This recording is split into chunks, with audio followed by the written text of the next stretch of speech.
పాములు పడతావా నువ్వు? ఆగు. పాములు పడతావా? లేమా అన్న పడతాడు అక్క పాములు. అంటే నీ ప్రొఫైల్లో నేను పాములు పట్టే ఫోటో ఒకటి చూసిన అనమాట. ఆహా. అందుకని పాములు పడతావా అని అడుగుతున్నా. మా ఇంటికాడ ఒక అన్నుండి అక్క, ఆ, ఆయన పాములు పడతాడు. పాములు పడతాడు. పోతా అప్పుడప్పుడు ఇట్లనే. ఎట్లా దాంట్లో పడతారు పాములు? ఆయనకు కొంచెం ముందాక ఉమ్. టాలెంట్ ఉంది పట్టుకొని.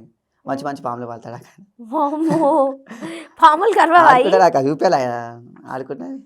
అమ్మో వద్దులే, ఇప్పుడు అంత భయంకరమైన నిజాలు మనం చూడలేంలే. కానీ ఈ అమ్మాయి ఎవరు? మా మదలక్క ఆమె. మరి ఏంటి లవ్ సింబల్ పెట్టావు అప్పుడే? లవ్ సింబల్ అంటే మదలక్క.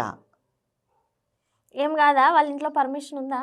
మా సొంత అయ్యా అగో మరదల సాంగ్ కూడా పెట్టిండు. సొంత అత్తమ్మ కూతురు అక్క, అంతే మదల అవుతుంది అంతే. మీ అత్తమ్మ కూతురు అవుతుంది, మరదలు మరదలు అవుతుంది. అవుతుంది. కాబట్టి జైలుకి వెళ్ళావు కదా, మరి జైలు ఫుడ్, జైలు జీవితం ఎలా ఉంది? బాబా చెప్పలేనాక అది ఉమ్, జైలు ఫుడ్ అనుకుంటారు అక్క.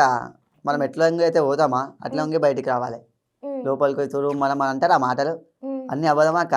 నేను చేసిన జైల్లో ఇది చేసిన అది చేసిన ఏం చేయాలి. ఆ, ఎట్లా పోతారు అట్లనే కిందికి వంగి వస్తారు మళ్ళీ. ఓకే. అనుకుంటారు మేము చేసిన బాయ్ జైల్లో ఇట్లా నడిపినా ఏం కాదు వాళ్ళతోటి. ఆ, ఏం కాదు, ఖాళీ తినాలి వండాలి, ఏదైనా పనులు చెప్తారో చేస్తారు వాళ్ళు.